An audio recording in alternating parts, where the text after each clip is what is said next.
Ron Rivera was on Adam Schefter's podcast that he does this week. Rivera was talking about a charity event that he's doing out in California, which it sounds like is for a great cause. And by all accounts, and I mean, we saw this up close and personal and dealt with Ron, each of us individually in different capacities. Really, really good dude, still doing great work. And I admire that and want to commend him for that. But while on this podcast, Schefter was asking him some football things and questions about his time in Washington. A lot came out of that was just tough to hear. Yeah. And wanted to pass some of this along to you guys. So this was Schefter asking Rivera about Jayden Daniels and whether he had started to study him at all prior to being fired right after the season ended. So the idea being, were you already watching the tape on this guy just in case? You mentioned Jayden Daniels. Had you studied him at all, knowing that you were going to have a high pick? Yes. At the end of, during that part, you always start looking ahead and seeing things. So you start watching the quarterbacks and thinking, God, this kid's got it. He's got it. And because Cliff Kingsbury's there, I think that was a tremendous pick for him, because that offense counts on the quarterback doing a lot and making things happen, in my opinion. And you saw some of the success he had in Arizona. The one thing though is that they've got to be able to protect him from injury, because the young man's going to play all out, and you don't want him to get hurt. You really don't, because I think he can be successful in this offense. He was asked a follow-up question by Schefter. Had you seen enough to feel like maybe you were going to take him? If you had stayed there in Washington and you had still been the coach and been an active part of the front office, do you think when the season ended that your organization was going in a Jayden Daniels direction, or was there another guy that you were looking at with that number 2 overall pick, Ron? No, that was the quarterback. I really think that was the quarterback. I really do. He's just, you look at his ability to prolong the play, to extend the play. Look at his ability to throw the ball downfield and create. Look at his ability to run. I was very fortunate in Carolina. I had, who I thought at the time was one of the best quarterbacks in Cam Newton. I really didn't mean that.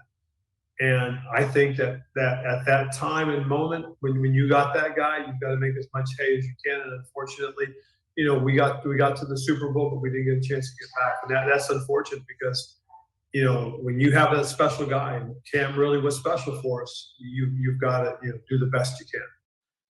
The Hogs could have saved a lot of money. They didn't need to fire Ron and hire Quinn and bring in all new coaches. I knew it all along. And a new front office. Rivera and the Martys had it all figured out. They were going to go get Jayden Daniels anyway. He read the analytics of football. He knew what to do. Unbelievable. God. There's another clip in there that, whether or not we have time for it or not, where one of the reasons he stated as to why maybe it didn't go well was they had a bad structure. Listening to him again, just take aside. The real answers that he was talking about is charity, the things that he was working on, overcoming cancer. So there's some really wonderful, great stuff in there where I'm going, good guy. I get why people gravitate towards him. But anytime it turned towards football, it just got real tough to listen to real quick. Like it went from, hey, that's awesome, I'm rooting for this dude, to, man, that's tough. Well, when he was asked about taking Chase Young number 2, what he should have said was, yeah, of course we were going to take Chase Young number 2. Every single team would have taken Chase Young number 2.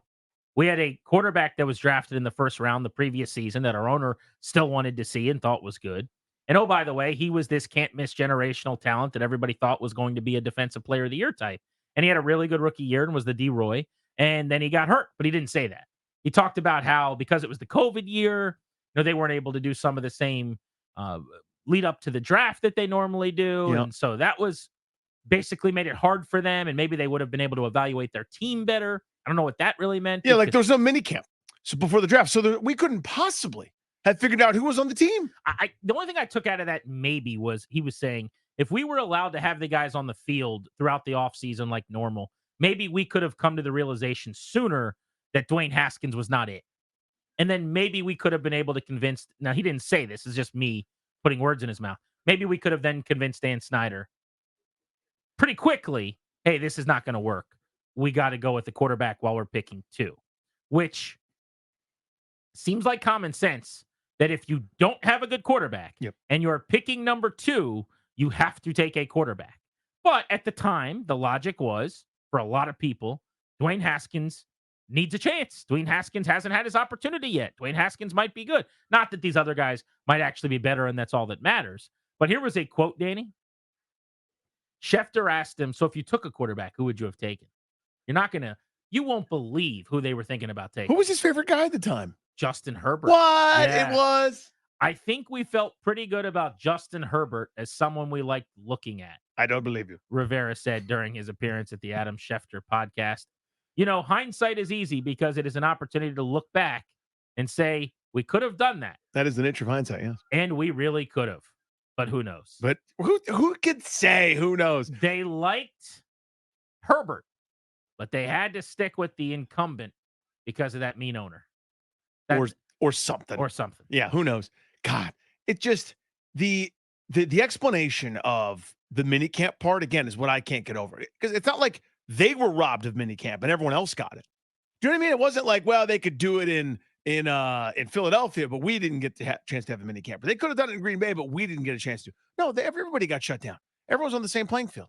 And the idea that a guy that was out of football for a while didn't have a chance to kind of study up on the old roster and figure out maybe some ideas and moves when he first got there. Now, I understand, by the way, because at the end of 2019, Dwayne Haskins actually had a couple of decent outings. Not great, not like world-beating, but you go, oh, hey, this is something. There's a little bit of promise here. This is cool. Good for him. So I understand wanting to build that way.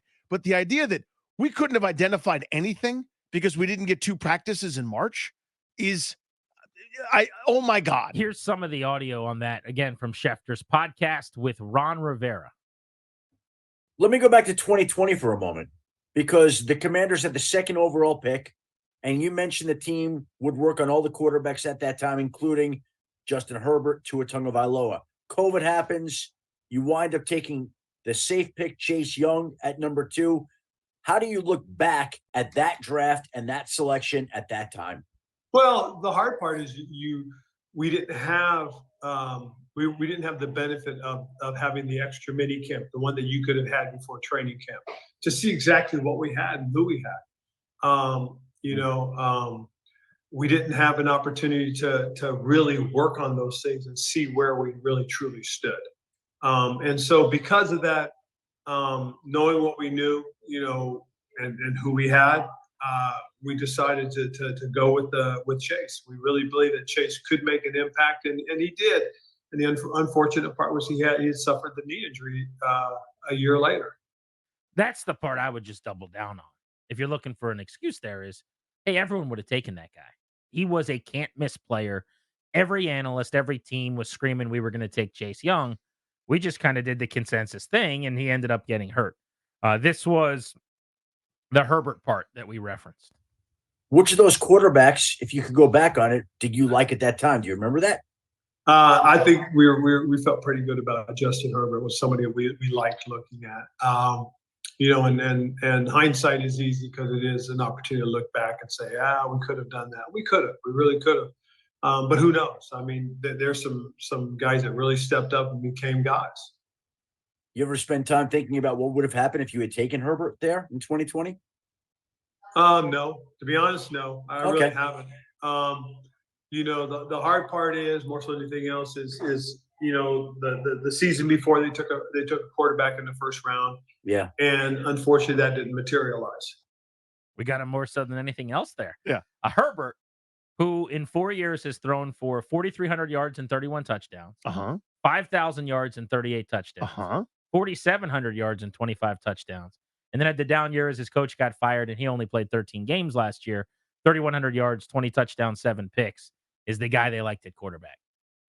They were this close, man. Yeah. They're like the punt returner right after he gets tackled. Brandon one more block. Like, we were this close. We could have done it. Danny, have you ever thought about if they drafted Herbert? My answer is yes. Ron's was no. Mine's yes. I think about it all the time. I think about it every hour of every day and a lot on Sundays during the fall. Yeah. Mostly on Sundays during the fall. But maybe that'll change now that the locals have Jayden Daniels.